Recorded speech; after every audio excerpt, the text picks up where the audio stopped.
Okay.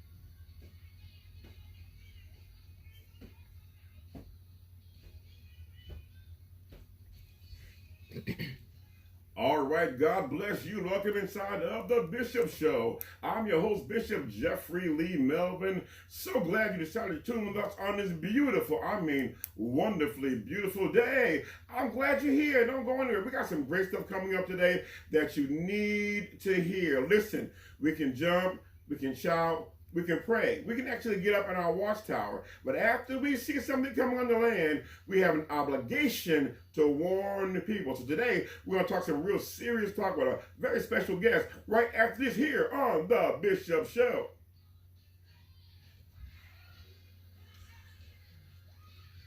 Give me my Zyrtec. Hey, Brother Yumas. Hey, Sarah Dean. Blessing to you all. Thank you for tuning in. Blessing to you all. I want y'all to hear this broadcast because it's loaded. It's loaded today. And you may not think this affects you if you don't live in Monroe County. But I promise you, it probably does. It more than likely affects you right where you live because we're dealing with the same spirit all over the place, all right?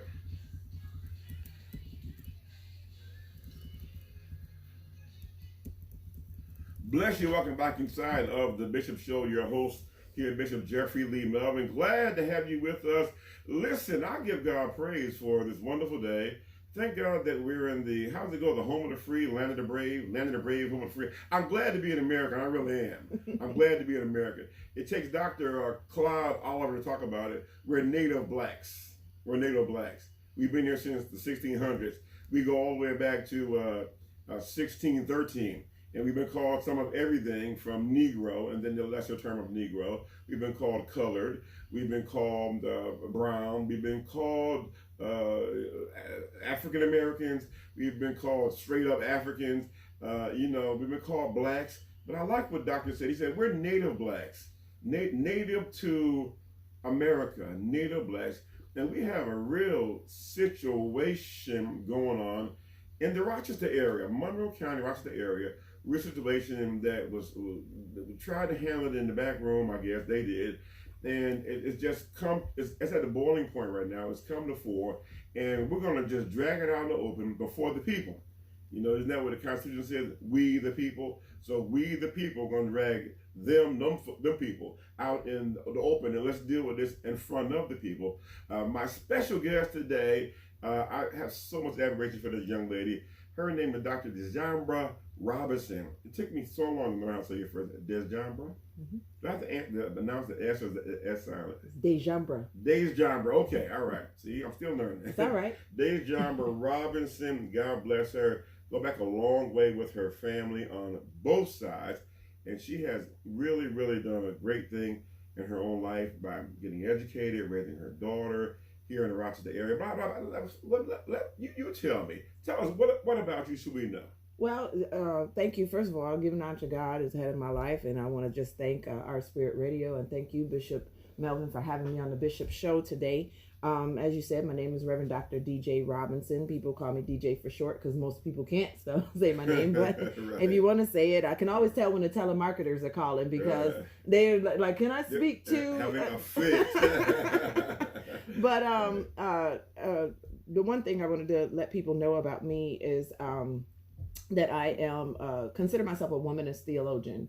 I am ordained. I was licensed to preach in 2007, ordained to serve in 2012 by the Reverend Dr. T. Anthony Bronner, Elam Christian Fellowship, non-denomination. And I've been serving the church, or serving my community, actually. I've been serving my community for quite some time now. I'm a single mom, working 3 jobs, just like every other single mom, African-American, woman of color. Right. I wanted to just say, with the type of way that I study the Bible, with the type of way that I do things, I have a book that for my dissertation, which is, I hope this helps someone. It's a womanist response to spiritual and psychological trauma. Is it out? It is out, and I want a copy. Sure, it's on Amazon. It's on Kindle. I got a copy of mine in my briefcase. I'm gonna sign it and give it to you today. Okay, and I will make sure. I should have brought one today, but I will make sure I get you one. It's at ASAP. And so, but for our listeners, they can go to the website. My website. Anyone wants to find out about me, they can go to the website. It is drdjrobinson.com. drdjrobinson.com. Our paths have crossed different genres and within city and community activities. And we've come to a common concern that we have. Now, way back in the day, in 1980, when I turned 18, my mom said, you have to go register to vote. I'm like, okay, so what do I register as? She said, a Democrat. I said, why? She said, because all blacks are Democrats. That's what you need to know. I'm like, okay. So I began to really dig into it, and I found out about the history of the Democratic Party and the Republican Party. I learned about the Dixiecrats. I'm like, And then I learned that there are certain people like Abraham Lincoln and Martin Luther King who were Republicans. And then I learned too that the Cubans were Republicans for a long time, even up to this modern day, but they kind of flipped over now. And so trying to really understand the flavor of the different parties. And so, but I know overall that, the Democratic Party seems to be the party that espouses the concerns of people of color, marginalized people who are disenfranchised. But now some things about the Democratic Party that I'm not with, and so we kind of got to navigate between those things. And so now the Democratic Party, they need to have certain votes to be strong. There's a vote that was called the swing vote. In America, it's the middle class vote, the Democrats. The Democrats who were the moderate, who Reagan was able to swing back in, I think, around 1980 or so. Okay. And so, but now we know locally, you say all politics is local. Locally, we tend to vote overwhelmingly Democrat. Would you agree with that? I agree with it to a certain extent. We have to remember that the United States of America is divided between North and South. And so you will find certain people in the southern part of our United States that ascribe to the more Republican views. But you also have to remember on those Republican and Democrat sides that we have conservative and then we have liberal. And both parties have each different type of group. So it almost branches out again, from Republican. Okay, you have Republican liberals, you have Republican conservatives. And then you have, it starts to form out to the very big extremes. I think northern, and I can only speak for Western New York, the majority of the people who are of African American descent have been taught over generations to vote Democratic. Like I was. Right. And so the thing about it is, in 1980, I was probably just being born. How about that? I remember when your mom was carrying you. Right, exactly. And so, that has been the, what I want to say very carefully, the cultural indoctrinated or the cultural norm that we were taught to become Democrats. Now, why? And sometimes when people ask me, they say, well, what party are you from? I say, well, I'm registered as a Democratic vote. However, there's a difference between my biblical theology and my political philosophy. What's that? Right? And so there are certain things that I do ascribe to that the Republican Party does represent. So I consider myself sometimes in conversation, just to not rock the boat, a Republicrat. And so a Republican. Okay. Because I do believe that African American people and all people should have the right and opportunity to be able to gain financial and economic status. There are certain things in a capitalistic society. Exactly. Okay. And there are certain things that democratic, and I don't want to say democracy, because we have to remember that these are two different words. Things. And so the democratic, some things that democratics parties ascribe to, or at least has been the cultural norm, or at least the advertised norm, as far as dependency on certain subsidies, dependency on certain things to keep people marginalized. I don't agree with. Is that good or bad? That's a bad thing for me. Okay. That's a bad thing. As a woman of color who has had to, use the system or use the subsidies for this system, I realize that, the majority, and I can only speak again from a woman of color in this particular county, in this particular city, Right. having all of the educational background that I do, I still have to work 3 or 4 jobs to be able to provide for my family Okay. because I am a single mother. Mhm. Because when I was raising my daughter, in order for the African American male, if he was in the home, I was not eligible for the subsidies that would Right. help me get through. Right. And then also these subsidies limit how much income you can actually make to be able to receive any type of benefit. So that's an issue. Mhm. That's an issue. That goes along the line of being a socialist. Dr. Douglas Thomas, he is the chairman of the African American Studies department at Brockport. Mm-hmm. He and I have these discussions about socialism versus capitalism, Mm-hmm. and we kind of go back and forth with it. And I'm like, Doc, you seem to lean socialist. I seem to lean capitalist, but I want to be devoid of racism. Mm-hmm. I don't think capitalism needs to be just wrought with racism.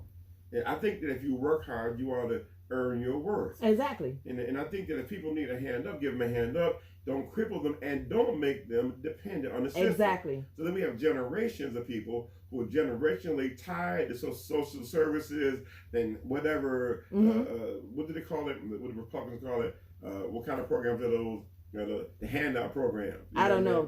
They call them subsidies. Yeah, but they have like something. It's a subsidy program. Yeah. They got it's like going to the trough. They have all kind of different terms for it. Mm-hmm. But so I agree with you on those regards. Yeah. Right. So basically, what's end up happening is that we someone found that out, and I'm very careful about my words.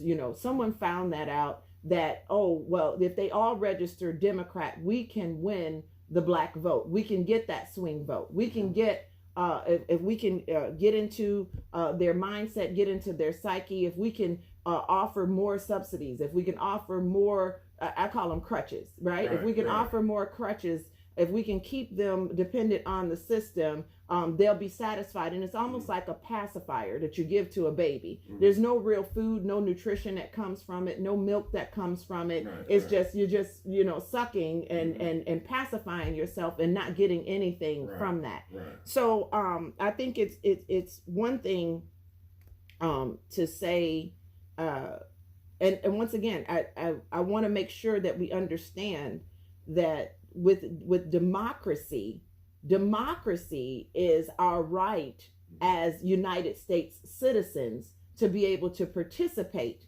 in an election. Right. The Democratic Party is one thing. The Republican Party is something totally separate. And I like Governor Cuomo when he says, let's make sure we don't blur the lines. Let's make sure we keep the issues that are separated. Right. And so I believe that the democracy of this United States of America has been manipulated over the years. And we really need to recognize that manipulation and begin to get our power back. Right. I think the term is entitlement programs. That's what they call them, entitlement programs. And I got offended when I heard someone mentioning, someone calling social, like the retirement, not Social Security. Yeah, Social Security. Social Security is not an entitlement program; it's more of an insurance program that people paid into. They paid into that, so they're drawing out from the program. It's not an entitlement. They think entitlement is, well, it's something that you get that you did not earn.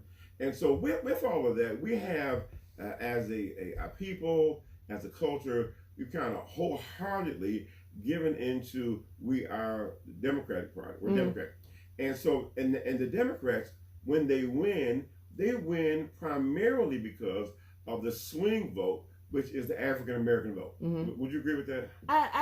I'll say that I don't have the numbers or the statistics in front of me, but I will say culturally and socially speaking that often enough, there when we have these candidates that come to our pulpits, because I can also speak as a pastor, when we have these candidates that come to our pulpit, to try to let us know that they're running for election, or they need our votes, and we endorse these things. Well, remember, they're coming to the places of the Black church, where it's Right. African American predominantly, saturated. They're also coming to a place where the majority of the marginalized people actually live. Right. So we have to be very careful about understanding the numbers and why they are coming to us. Mhm. So with that statement made, why are you coming to us? Well, it's because we can swing the vote. Yeah, they're not coming just to be gregarious, To be cute friendly, and right. be nice. Right. Because we don't see We you. want to have fellowship. Right. No, we don't see you for the other 11 months. Right.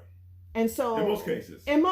Yeah. In most cases. Now, here's where we need to wake up socially and culturally speaking. And I speak not just as someone who is talking about this, because we're going to get to this topic in a moment, but where we need to wake up is the level of accountability. And I'm not saying just for a particular party, but I'm saying the level of accountability as it pertains to democracy in general. We need to hold all of our elected officials accountable for the promises that they come into our churches, they come into our counties, they come into our cities, they come into our neighborhoods, and then they make all of these appearances, and then here it is. Can I be spiritual for a minute? They have this appearance of godliness, but they deny and lack the power. When it comes down to, we're going to vote for you and we're behind you, and then when it comes down to policy change, we're not getting the results that we need. We've been pacified. Things have changed. Right. Yeah. I hope so. No, that's what they'll say. Things have changed. Yeah, Right. yeah. There was. Oh, we weren't able to get that done. Oh, well, there was a policy. Oh, well, they only put this on my desk 2 or 3 minutes ago, or an hour and a half. We didn't get a chance to review. Let me get back with you on that. All right. That's what we hear. Stuff like that, right? Yeah. Email the office, or the information is on the website. They call that bureaucracy. It's the runaround. So here in Monroe County, and I'll just say this, and I've been saying this. I've been doing different news conferences and whatnot, and I've been letting them know I'm a native Rochesterian. I've been here since I was 5 years old. Mm-hmm. I remember every mayor in Rochester since Stephen May in 1972 in my second grade classroom. Mm-hmm. So I've known every mayor, and as I've gotten older, I've worked with different mayors. And so now we have Mayor Lovely Warren, who I think is the most ingrained mayor that we've ever had. Of course, hats off to Bill Johnson, who I work with. Bill Johnson's from Virginia, but he's a Rochesterian. We had Duffy, and then we had a few. Tom, Reynolds, I think it was. Tom Richards. We had Tom Richards, I don't know, because we had Ryan sightings back in the early 90s. Tom Ryan, and he would never come out, and they would say on a certain radio station, they would go, "We have a Ryan sighting. Where'd you see him? We saw him downtown." So he's like a hermit. And so, but I give him credit that he did appoint me to be on the commission for RC Television. But I went downtown and I fussed about what they were doing with cable television and then the Access Channel. So he wrote me a letter and said, "Hey, be on the board." And so that worked out real well. But now we have a mayor that is progressive. She's from Rochester. She has Rochester roots here. And what has happened, obviously, is you've seen more folk join the party in elected positions. You have Brittany Wells, who my wife taught in Sunday school back in the day. She is the chairperson of the Democratic Party. You have Jennifer Boutte, who's running for county executive. You have Deshauna Booz, who is acting as the chairman of the Board of Elections. We'll come back to that, right? She's the acting chair right now. Acting commissioner. Commissioner. And then we have a young lady that's running for the state senate, Trawick. Miss Trawick. Renita Trawick. And I'm missing a few. I'm missing one or two. And I mean, you have let's remember we have Vince Felder, who's a county legislator. Glenn Gamble, who is not in now, but we play football together. He termed out. And then you have Willie Lightfoot, who termed out as a county legislator. But right now, you have Ernest Flagler, who's in there, but he's running for to be a state legislator. So you have people of color who have, now get this, over the years, voted for Democratic folks that didn't look like them. Mm-hmm. But now, as the city has widened, we've had some white flight. We have the numbers to be able to put our people in to the office. Now there has arisen, I guess, a pharaoh that knew not Joseph. We're having some political unrest in Monroe County, and you and I have been kind of designated amongst ourselves and other leaders to deal with it. So I'm gonna let you talk to that issue. Well, what sparked it, and first of all, I want to just say hats off to our current mayor, Lovely Warren. I was, all of us, I think the majority of us, Lovely, Brittany, Jennifer Boutte, Lashana Booth, I believe Renita, I think we're all almost from the same era, at least, as far as generationally. Just about, yeah. Right. And even some of the current, and so some of the current county legislators that are either succeeding or moving up in the ranks. The majority of us are at this place of generation. I think we're not necessarily Generation X. We're not necessarily, but they call us Zennials, right? We're not millennials. Zennials, right? And so what ends up happening is, first of all, I just want to give a big shout out because knowing how it feels to be a woman in leadership, right? It is a very difficult task when you may or may not have the right type of support. So even in pastoral leadership, we understand that in any type of leadership, you have to make sure that you maintain your base. Even when we look at David, right? Whenever he went out to fight, he always makes sure that he had his men, David and David's army, right, with him. And so, with this issue that is currently happening with our Democratic Party, we found that the majority of us who have supported people who do not look like us, but we believe that they had our best interest in mind, are now well, I want to use the safe word, not necessarily climbing the rating, but they are following the due process for elevation. Right? Even in our churches, we have a due process for elevation, right? And so with this that is happening, now we're starting to find more pushback. So currently in our Democratic election, this is a Democratic election year. Our primary is June 23rd. Right now, the Democratic Party lost its first commissioner because she stepped down. So normally, even let's just put it in church. Historically, yeah. Whoever the deputy is, would normally succeed to the position to step up. Just like if your pastor or something steps down, the assistant pastor will. Most of the time they will. Most of the time they'll step up. Exactly. And so what happens is we're calling on some accountability for the Democratic Party as a whole, to be able to have us functioning at 100%. Now, anybody who knows that anytime you are in a leadership position and you do not have the proper support undergirding you, that it becomes a more difficult task. Let's look at Moses in the wilderness. Everyone was coming to Moses for their advice. Everyone was coming to Moses for counsel. Everyone was coming to Moses for whatever they needed. And Moses' father-in-law, Jethro, said, you need to delegate some of this authority around. 3 million problems. Exactly. And so this is some of the situation that I'd like to liken to the situation that's currently happening at our Board of Elections, the Democratic Board of Elections. What actually is happening is that we only have one person who is acting as both deputy commissioner and commissioner. Acting commissioner. So you're doing she's doing 2 jobs. She's doing 2 jobs. Okay. The issue is not the issue primarily is that we as the Democratic Party need to be running at 100%. We're not. The Republican Party has a commissioner, a deputy commissioner, all of the parts in place, but we, on the other hand, do not have a commissioner. We need, we have our deputy commissioner who's functioning as the commissioner. And then we have some other people who are on leave of absence. And then just yesterday, they announced that they will not put a position to hire anyone to come and help support our Democratic Board of Elections with supervisory. Now, let me understand this. These are not the Republicans who are putting this heavy load on the people. These are people in our own Democratic Party. Well, the thing about it is, yes, because, and I can't say that it is the Republicans at this point, because what is happening is they would like for us to vote on who should be the commissioner. So we just got something, I guess it went to the court system, and they got a verdict back from a judge who is, I believe is a Republican judge. I'm not really sure which word he ascribes to. But basically what ended up happening was they got this verdict from the judge, and the ruling is unrealistic. So mind you, there are 1,700 people, or over 1,600. Let's just have a safe number. Right. Over 1,600 people who are on our legislative body of the Democratic Committee. So this is almost like a mega church. Right. Let's just put it in church terms for our spirit, right? So this is like a mega church that is happening right now.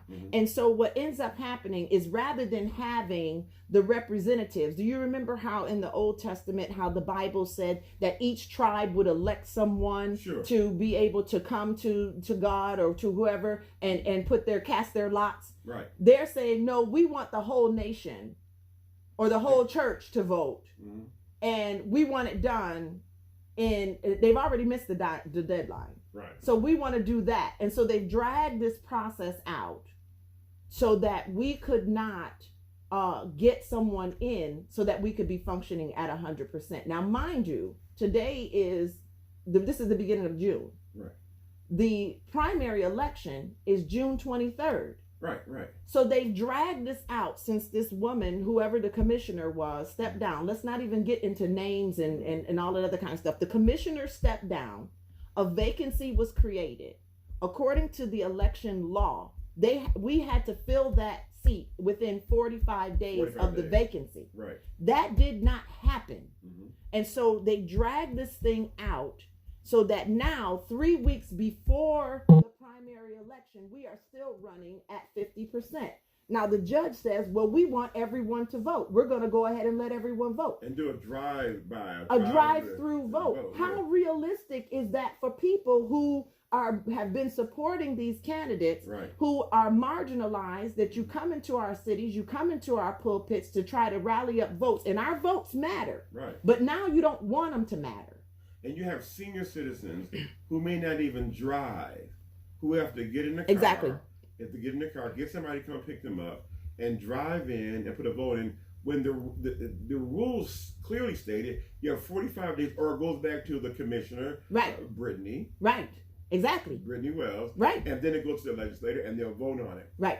Realizing, it seems to me they know that they didn't have to vote in the legislature. So let's muddy the water. So that faction. Let's blur the line. Yeah. So that faction of the Democratic Party took its own party to court, and it just so happened. Let's drag it all out. It just so happens that party, they're the white section of the party, and they're dragging the black section of the party in the court. You're taking me to court? You're taking me to court. You're taking me to court, really? Right. Wait a minute, I helped get you elected. You're taking me to court. And now you turn around and take me to court. Against your own rule. We have a standing rule. It's a standing rule. It's right there. Matter of fact, I encourage anyone who has access to the internet. And this is the thing that they try to say. Well, all of the information is online. Well, here's the thing. I went online and I read it. Right. And what it says is that we were supposed to have done this months ago. But since they're now taking us, or have taken this issue to court, and now they've had a judge to rule on it, now the problem is, how realistic is this to really actually get done? So are you trying to suppress the vote of the people? Are you trying to suppress the vote of what is due process? So first of all, you usurped authority over our elected Brittany Wells, right? Who is the chairman over this legislative board. All of the 16. And they bypassed her and some of the other black legislators to try to get this ease passed, in a backroom deal. Right. Now, I understand. Yeah. Well, the thing about it is, I'm also, I'm also a reverend. That's first. First of all, I'm a woman of color first. Okay. I love the Lord. I'm a woman of God first. Next, because of my, like I said, we have our biblical theology, but we also have a political philosophy. And so that should encourage more people who are in the pulpits to be able to get and participate. So I'm also a member of the 25th Legislative District Committee of Democrats. Okay. So here's the thing. I didn't know anything about this. Why wasn't I briefed? Mm-hmm. Why didn't I know what was actually going on with this court case?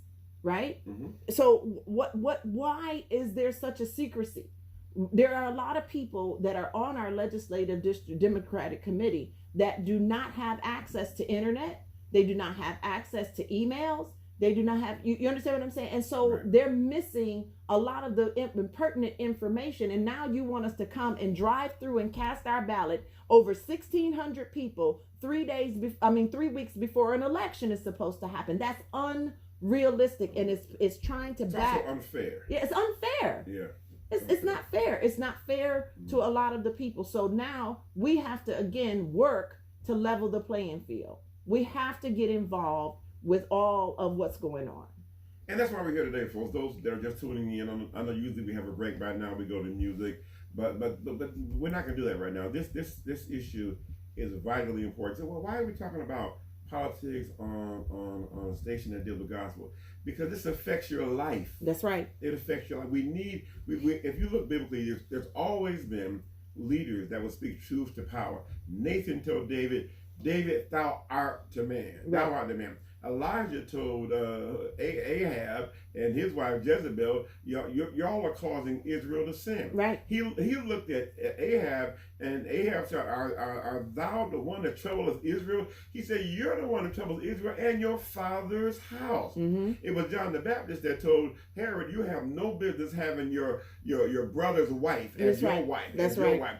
Jesus said, go tell that fox I'm in town. Go let him know that I am here. Right. You know, Paul, he spoke to the face of the magistrates and the kings and told them when they were wrong. So understanding, we've always had a time, biblically and historically, that the people of faith spoke to the civic people, because our people are people of faith, and they're also part of society. Right. So I think it's incumbent upon us as leaders who represent the people to at least let the folks know what's going on. That's why we're here today. We're letting you all know what's going on, even within our Democratic Party here in Monroe County. And while I'm on that, this is not just something that is germane to Monroe County. We've been talking to folks. This is going on all over the place. Yeah. Where you come in the pulpits, make all these glowing promises, and then once you get in, all because out of it. It's kind of like the back in the day when our people worked the land, they were sharecroppers, and then they would come in after having the crops and bring all the crops in, and then the master would say, the boss man would say,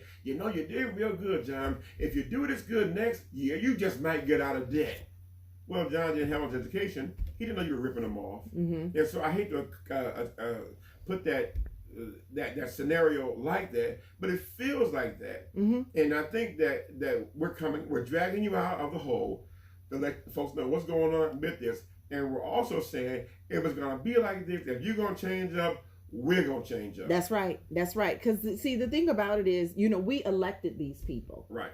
These people that are fighting, and the Bible even says, and I believe Governor Cuomo said it the other day, he says a house that is divided, he quoted the scripture of the Bible. He didn't just hold it up in front of a church. Okay, come Upside on. Down. Right, exactly.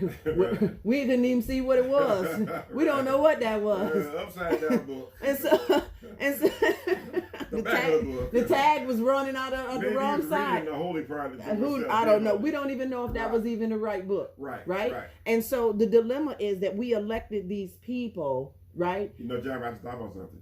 They probably couldn't find the Bible in the White House. It probably wasn't there. They just got a book of history out of the library and said, look, Mr. President, just turn it backwards. They won't know the difference. Look, if he was holding up a book of history for this United States of America, that's even more of a nonverbal statement than anything. Absolutely. In front of a church. Absolutely. Come on now. Come on here. So let me just get back to this. Okay. The dilemma that we are experiencing is that we elected these people to represent us.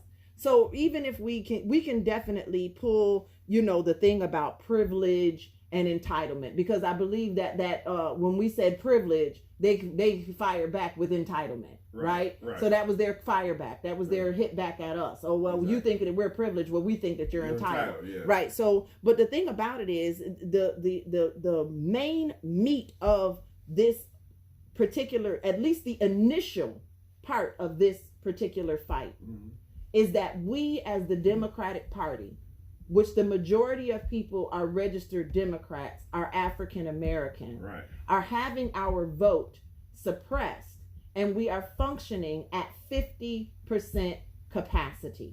We do not have enough volunteers. We do not have the right, as far as the support for our leadership. And the thing about it is, with this judge, he did not rule on the standing or jurisdiction, right? Right. But he should have. And then he also did not account for the COVID-19 cases. Don't forget, remember when I talked earlier, Governor Cuomo reminded us yesterday that we should not blur the lines between all of this stuff that's happening. Right. And so we still have a COVID-19 pandemic out there. In the midst of the protests, in the midst of the rioting and all that, there's a disease out there. There's a disease out there. But then at the same time, if we're going to say in the midst of the rioting and the protests, in the midst of election, there's a disease out there. So how are we going to do this in 3 weeks, right? Right. And so, it's a discriminatory practice against the people. And so the thing about it is, people without reliable transportation, which we covered, people with compromised health systems, even if you do have a car, don't forget that the COVID-19 is still out there. And if you come and cast your ballot, you're still putting yourself at risk of and then also I need to let you know that in our legislature, we did have a lot of, because remember, you said in 1980, your mom told you register as a Democrat. That was it. So here it is. And all my classmates. But we have a lot of people who have been working these polls, who believe in the rights of marginalized people, who believe in the rights of African American vote, who have been working these polls for, let's see, over 20 some odd years, right? 30 some odd years and longer. Right. And so we have lost about 50 people in our Democratic legislative to COVID-19. So now we're crippled as far as how many votes. Well, actually, now we already have the facts that the majority of marginalized people are being hit the worst by this pandemic. Yeah. I was listening this morning, Dr. Robinson, and for those that are just tuning in, I'm having a very heated and passionate discussion with Dr. DJ Robinson. She's a local clergy person here in the Rochester area, and great history. Matter of fact, her grandfather was my preacher. Amen. Oh my goodness. The Bishop Julian R. Cox. Not only was he my preacher, he chased me back to class at Monroe. Yeah. I also worked in the school districts too, so I follow in those footsteps. Yeah. and so just a great history. I mean, everybody knows that her mom, Debbie Cox, is a great musician in the Rochester area. I worked with her dad back in the day at the state, so I understand where she comes from. And so, but we're dealing with this impassioned situations going on with the Democratic Party, whereas fine, we're the swing vote. Black folks are the swing vote. You're coming to the churches because you need that swing vote in order for you to win the general election. Right. But then you do things behind the doors that cripple our candidates. Right. And what we're saying is that not just what's going on with the Shiner Booths. That's one situation. Right. But I think overall, we're just overall we're sick of this. Overall, overall, our vote is being suppressed. And the thing about it is, we're playing by the rules. We're out there. We're campaigning. We're hitting the roads. We're getting the signatures. We're doing everything that we're supposed to do. And what's ended up happening is now they're changing the rules.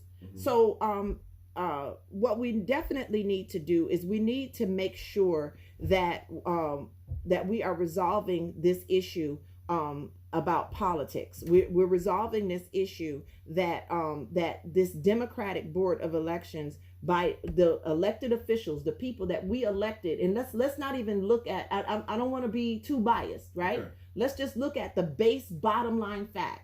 We elected you to do your job. Right. Do your job. Right. Exactly. Do your job.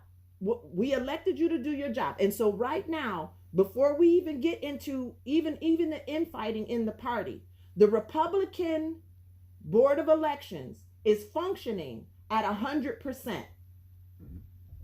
Now, whatever their demographic, we can get into that, but whatever their demographic, they're functioning at 100%. Right.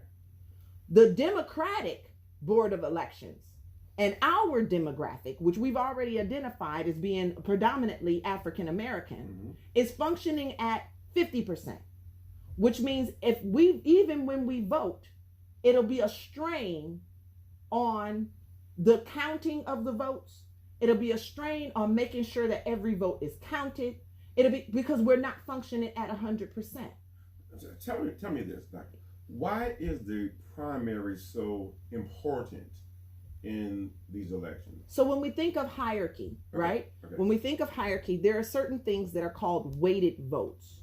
And so what ended up happening in the last election, presidential election, was that, you know how you say you have a red state or a blue state? Right. Well, when we as the people elect people to represent us, remember we talked about the tribe leaders casting their lots. These are weighted votes in the presidential election.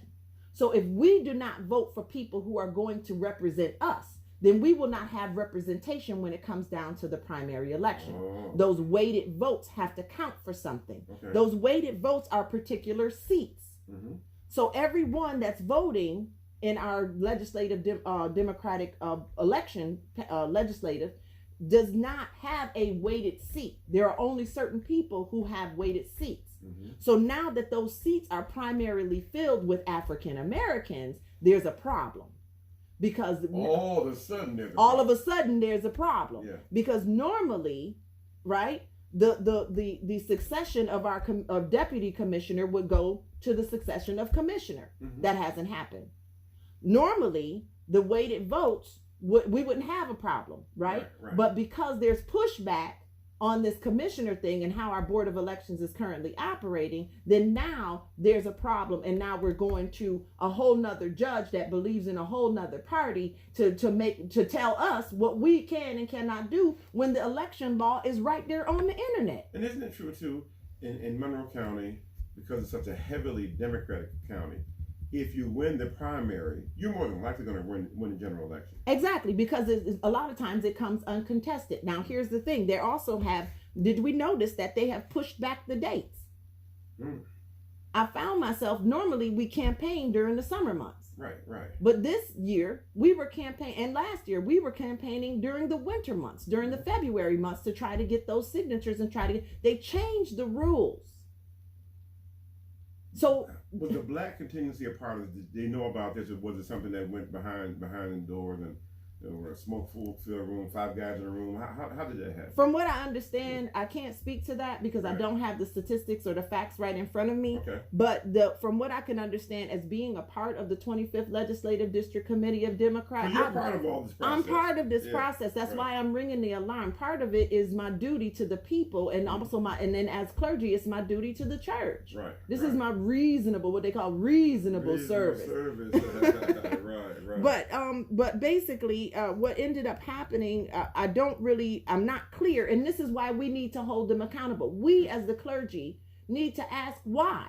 Because what you're telling us on the internet, and I will quote it for you. Can I quote it for you? Absolutely. On the internet, it says, as far as the New York State election law of 2020, which is the new one, right? So they've probably changed some things from last year or the last one. Section 3.204.5 states that anytime a vacancy occurs in the office of any election commissioner, other than that by expiration of term of office, which means if their term didn't expire and they just quit or step down, which is what happened, such a vacancy shall be filled herein for the regular appointment of a commissioner, except that the person who fills a vacancy should hold such office during the remainder of the term of the commissioner in whose place he or she shall serve, right? And so the certificates of party recommendation to fill such a vacancy should be filed not later than 45 days after the creation of the rule. This is the rule. Right. This didn't happen. So as a clergy member and as a part of the Legislative District Committee of Democrats, I want to know why and who did this. Right. Why wasn't it important for you to follow your own rules, and then why do you think it was necessary to take part of the party who was on the party just saying, well, follow the rules? No, we're gonna take you to court. Right. We're telling them, okay, follow the rules. We had Brittany Wells, she followed the rules. Right. She had they interviewed for people to try to fill the vacancy or whatever within the 45 days. I guess they didn't fill it. I want to know why. Right. Why did this happen? So now the thing that we're calling on is we're calling on faith leaders to demand that a board of elections commissioner be appointed. Normally, here it is right here, that the deputy commissioner would succeed and the deputy commissioner would finish the term. Let's call the roll, and you're doing it right now, with action items. We've talked a lot about the process. We've talked about the history. We've talked about what we're facing. We're talking to primarily a church community. We are talking to a worldwide community. But I'm going to tell you something. If you're in America, this probably affects you. You don't even know it. Yeah. It probably affects you.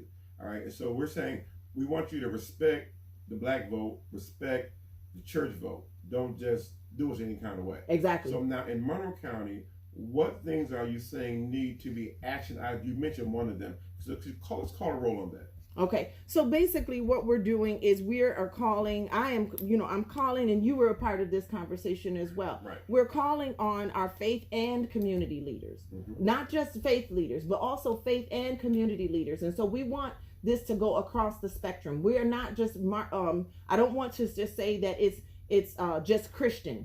Right? It's not just a Christian thing, because there are Islamic brothers and sisters who are also equally marginalized. Right. They have the same marginalization. Some of them that have come here from Somalia, some of them who have come here and they do not speak our language. They're having difficulty voting because they can't speak the language. There are some of our brown brothers and sisters who are Latino descent. We're calling on all faith and community leaders to hold our legislative accountable. I'm talking about these people that have come into our churches, that have come and graced our pulpits and asked us for permission to come and speak to our parishioners, right? And just let them know. We can't tell them who to vote for, right? But we just let them know that they're running, and just their presence alone says something nonverbal. We can say who we're endorsing. Right. I can say I'm endorsing Joe Blow. We're not gonna use the name Joe on this one. I'm endorsing this cat and this lady right here. Right. That we can't speak for the church. But allowing them entry speaks volumes. Exactly. Right? Yeah. And so people go with what they recognize. So we're saying, okay, we let you all in our churches. But then at the same time, we need to do our part and hold these people that we allowed in our churches accountable for the promises that they made. Right. Doesn't God hold us accountable? Indeed. Right. Right. We hold God accountable to his promises toward us. Why aren't we holding our elected officials accountable? That's number one. Okay. We need to hold them accountable. We need to ask the question, why? The next thing we need to do is we need to educate ourselves and educate our parishioners. Right. We need to stop looking for the big grandiose and the big time in front of something and not even know what the heck we're talking about, right? Because we're looking at their rules. Right. So just the same way as we read from the Bible and we say, well, God, you promised yes and amen, and God, because you promised. You went online and the rules are public. They're public. Anybody can pull them up. Where did you go for that? I went to the Monroe County. It's monroecounty.gov, and you can go into Board of Elections. Right. Anything that has anything to do with the Board of Elections, it's right there. And I can actually, if they go to my website or if they go to Our Spirit, I'll see if it's okay. But if they can go to Our Spirit website, we can post the link for people to be educated. One thing that I do believe as a womanist theologian is that education is power. Just like on G.I. Joe when I was in the 80s, knowing is half the battle. And then here's the scripture for it. My people perish, here it is, for a lack of knowledge. And so if you're playing a game, one of the two things that I always say, and this is my personal philosophy, if I want to win a game, I'm going to play a game that I know how to play. And you need to know the rules of engagement. And you need to know the rules of engagement. Otherwise, I won't play the game. Right. So there's our options. You're hot or you're cold. Right. You either know the rules of the game and you play the game, or you don't play the game at all. And I'm saying something with that. I want to say, as an inside thing, I know you believe that. I know that firsthand. What rules we're playing by, what's going on here. Right. Put everything on the table. Oh, we can't do it. Peace out. Right. Basically, and the thing about it is, I'm not gonna play a game that that the odds are set against me, because I'm not doing anything but frustrating myself and making myself spin and go what is it? Go around the mountain for 40 years talking about the same thing. Come on. You can I just pass this mountain long enough. I think I just got my mojo. Get thee up and move thee northward. Like the late Bishop F.D. Washington said, seems like God got dizzy. You can pass this mountain long enough. We've come past this mountain long enough. Move northward. Right. Make some progress. Yeah. You got the rules right there in front of you. Right. So the next thing is we need, and I saw Obama, he said this, and I'll put it in a biblical term. He called for Joshua and Caleb to finish leading the people. We have to remember, we're waiting, and I'm saying this as a Zennial, right? The Bible says that you go to the elders because they know the way. They've lived through this. They have the wisdom. They have the experience. But we are the working class. We are the people, we mothers, single mothers who are working 3 and 4 jobs, paying taxes. Doing the heavy lifting. Right. We need to get like Joshua and Caleb. And the thing about it is the Moseses need to pass the baton. Moses gave Joshua a stick. He said, listen, if you get into any trouble, wave the stick. Right. If I were to hashtag anything right now, I would say wave the stick. We've been passed the baton. We have the power right now to get to our elections. We have the power. We have the vehicles to get our elderly to the elections. We have you understand what I'm saying? We have the manpower. But what we've been rocked to sleep. We're so encumbered. I don't mean to take over your show. We're so encumbered and so boggled down and so distracted. This is the other thing. Don't fall for the okie doke. If I could just make a plea to the people who are Zennials or from that 1977, some 75 to 85 or 89, don't fall for the okie doke. Don't get distracted. Don't get bogged down. We got distracted by Kobe Bryant dying in a helicopter, and the next thing you know, coronavirus was disproportionately taking us out. And on the same day that those headlines came out with Kobe, there's a little section saying coronavirus, the COVID-19. Exactly. And I was messed up behind Kobe. I came up with Kobe. Right. And of course it was very tragic. Of course. And we ignored something that was going to be tragic as well. Exactly. That was going to hit us even harder. Right. And so sometimes the strategy is to hit them while they're grieving. Right. Now we're in another state of grief. Let me say this too. I'm hearing, because I listen to all kinds of media, radio and television. The conservative people are saying, well, more people die from the flu than COVID-19. And I asked my wife, I said, honey, who do you know that died from the flu in the last couple of years? She said, nobody. Now, I've known 55 people to die in the last 2 months. About 48 of them died from COVID-19. Yeah. So I'll read the roll for you. I know people that have died in this county. Of course, I'm connected in a church that has 20,000 congregations around the nation. I'm the bishop of Rwanda, so I know a lot of people. But I know tons of folks that died from this terrible, died, lost their life. Friends, my godson's dad died. My mentors died. The second in command Church of God in Christ, Bishop Pierre Brooks, died. Bishop Nephew Wells died. Friends that died. My friend Bishop Shear, Karen Shear's mother-in-law, mom died. So you may not have known folks that have died because it may not affect you as it's affected us. But I know people that have died. This is a very serious disease. And I'm concerned with all of these going on, and we're marching and whatnot and looting and all types of stuff. I'm concerned in the next 14 to 21 days. Right. Is there going to be a resurgence of this COVID? I'm telling you. And so I'm looking at my time, and I'm going to get a this is the most patience you've ever shown on my program. We couldn't get you to talk today. I really wish you could have got you. Maybe next time. Maybe next time. I mean, yeah, or even this time. What you got to say, Dr. Cooper? Yeah, because you're a pastor.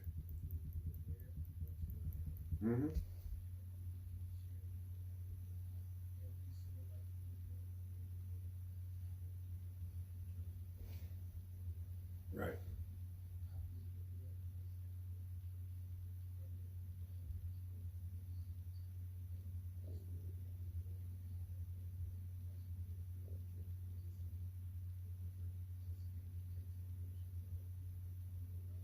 Right. Mm-hmm. Mm-hmm. Right. That's right. Mm-hmm. It's a paradigm shift. Right. Mm-hmm.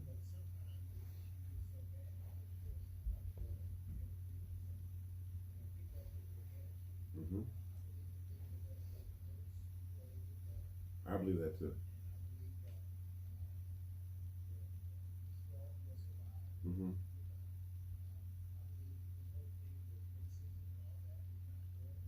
Right.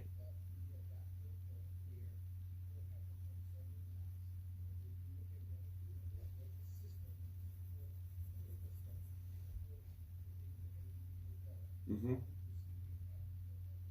While the good man slept and the enemy came in. Mm-hmm. Right.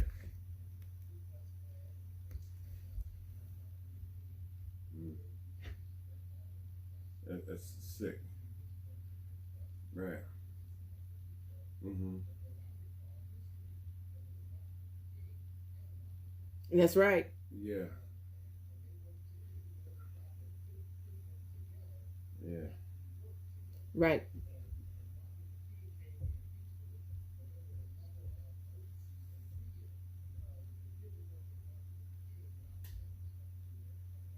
Right. Right.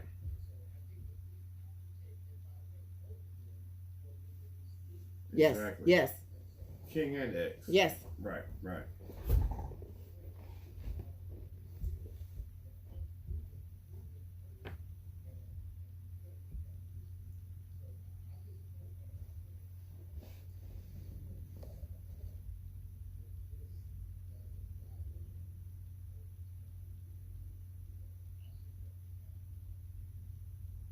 Right. Exactly. We Take this package to the polls. take Right. take it to the polls, and that's the thing. You know, as Reverend Cooper said, you know, they are using our own words from our leaders against us, and so what we need to do now is take it to the poll. They're using our rules. We're going to use their rules. Right. Here's the rules. The rule is cast your vote. Right. They have to be counted. So once again, the plea for our immediate county and also for those who are listening nationwide, if you believe, and this is, and I can only say, if you believe and you can see what is happening, the Bible even says, let the spirit, let the church hear what the Spirit of the Lord is saying to the church. Right. And if you want to take up this cause, we need you to volunteer. Oh, I got to get paid. Listen, everybody, COVID-19 put everybody on unemployment. Right. So you and the shut-in list. And the shut-in list, right? We need churches to start to call people. Okay. Call your missionary board. Mm-hmm. Tell your hospitality team to also check to see not only are they okay and do they need communion, but are they registered to vote? Do they need a ride? So the action items are, let's shoot them off. Okay. I know you're really detailed. We need to know what's going on. We need to know what's going on. Well, you know, I have this thing called verbalize, organize, mobilize.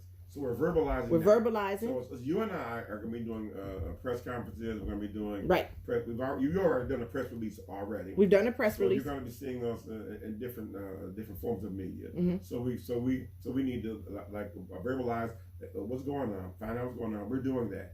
We need to organize. Right. And part of the organization is knowing what's going on. Educating your community. Educate the whole community. Right. Educating yourself, knowing what dates are coming up, and you mentioned those dates. Yes. Too. Now let me just put this in too. For the primary election, everyone should have gotten an absentee ballot application. Okay. This is the thing about it is we have to remember that the majority of the people who live in our city read at a 6th grade level. Mm-hmm. Okay, we have to remember that too. But me and you will get on about the educational thing later. Okay. All right, but the application Mm-hmm. that they sent you Right. must be filled out and it must be signed. Mm. Now it has to be in, and I'm going to say they say the 16th, but I'm going to say the 12th. It has to be sent in so that you can receive a ballot. So this is for everybody? Anybody who wants to vote by mail. Okay. Okay? That's anyone who wants the mail-in vote. It's two totally separate things. The vote that Trump is fighting. Right. Okay. So you have, but see, they're dragging their feet. So you have to mail that application for your ballot by June 16th. I want to tell everybody, get it in by June 12th. Yes, to be sure. Right, just to be sure, to make sure that it's postmarked. If you're going to mail in your ballot, you need to get that ballot back in the mail to fill out. Okay. The ballot has to be in or postmarked by June 22nd because June 23rd is the election. Wow. Okay? So we have some deadlines here. We got some serious deadlines. This is why we need our Board of Election Commissioner appointed, because a lot of this, or we need volunteers, we need support. The other thing that I want to tell people is that there are early voting sites all around, and I will send our Spirit the link, and you can also go to the website and get the link. drdjrobinson.com. I'll put it on my website as well, and any other churches need to put it on. What about the convention itself? When is that going to be? That's still up in the air. I think we're going to have it pretty soon. Field, right? Yeah, I don't know what's going on. They need to keep us in the loop. Lord have mercy. I need a Coca-Cola.